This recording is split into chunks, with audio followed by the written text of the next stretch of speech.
Ganja tidak wujud atau tidak terkenal pada zaman Nabi Muhammad SAW. Justru tanaman yang menghayalkan itu tidak ada hukum. Bila tidak ada hukum, ia menjadi harus kerana asal sesuatu perkara itu harus, kecuali penggunaannya tidak betul atau salah. Hamba ada cerita untuk dipersembahkan. Assalamualaikum dan salam bahagia saudara dan saudari sekalian. Dalam 5 minit kali ini saya akan berbincang tentang ganja. Sebenarnya pada zaman dulu umat Islam menggunakan ganja untuk perindustrian, perubatan dan ibadat. Sebagai contoh, penggunaan ganja untuk perindustrian bila orang Islam Andalusia di Eropah telah mengusahakan pembuatan kertas dengan pokok ganja pada tahun 1056. Contoh penggunaan untuk tujuan perubatan pula, bila beberapa pakar perubatan muslim terkenal zaman silam seperti Ibn Sina, Ar-Razi merekomendasikan ganja untuk digunakan bagi pesakit-pesakit tertentu. Contoh penggunaan ganja dalam ibadat pula yang menjadi topik perbincangan kita kali ini adalah dilakukan oleh ramai orang Muslim beberapa ratus tahun selepas baginda Rasulullah SAW wafat, khususnya di kalangan tarekat Sufi.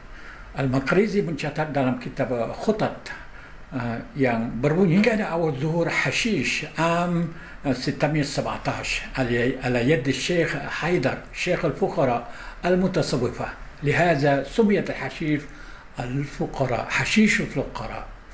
Ganja muncul kali pertama pada tahun 617 Hijrah di tangan Syekh Haidar, seorang syekh orang fakir di kalangan orang Sufi. Itulah sebabnya ia dipanggil ganja tok fakir.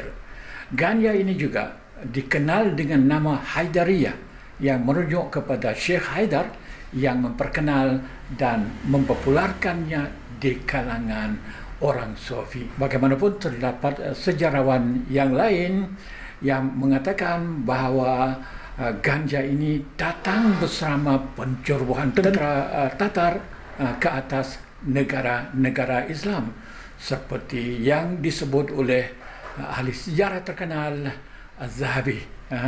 Zahabi berkata ia muncul pertama pada tahun 606 dan perkara yang sama disebut oleh Ibnu Taimiyah.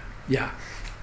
Jadi pada masa lalu penggunaan ganja tidak jadi masalah, khususnya di kalangan tarekat Sufiyah, kerana mereka mengguna perkara itu dalam ibadat mereka untuk berzikir, bertahlil dan lain-lainnya.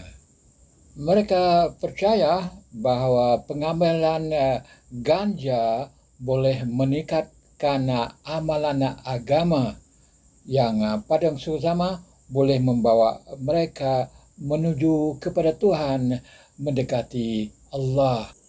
Ini dikatakan kedai kopi terawal di Mesir, namanya Hashish Qahwah di Mesir. Kedai kopi ini nama kedai kopi ganja. Kedai kopi di Mesir, Hashish Qahwah di Mesir, iaitu ganja. Kedai kopi di Mesir dimiliki oleh seorang wanita yang mempunyai nama gelaran Ummu Al-Kuni. Nama benarnya ialah Jalilah Anwar Mahruz yang lahir pada tahun 1840. Jadi dulu tidak jadi masalah bagi orang Mesir untuk membuka kedai kopi menjual ganja secara terang-terangan. Bagaimanapun selepas Khedive Ismail memerintah Mesir, dia mengeluarkan undang-undang melarang penjualan ganja di kedai kopi dan menyebabkan penjualan ganja kepada para pelanggannya dibuat secara sembunyi. Bagaimanapun sekarang ini ganja kembali mendapat perhatian disebabkan ada beberapa negara pada waktu ini sudah membenarkan digunakan ganja untuk perubatan, termasuk negara Thailand. Kini sudah ada kebun-kebun ganja diusahakan oleh penduduk di sini dengan mendapat izin daripada pihak kerajaan, dan ganja ini dijual kepada pihak-pihak tertentu untuk menghasilkan minyak ganja bagi digunakan untuk perubatan, juga bertujuan untuk diekspor ke luar negara, kerana sekarang ini semakin meluas penggunaan minyak ganja demi perubatan. Terima kasih kerana menonton, dan kita berjumpa lagi di bahagian akan datang.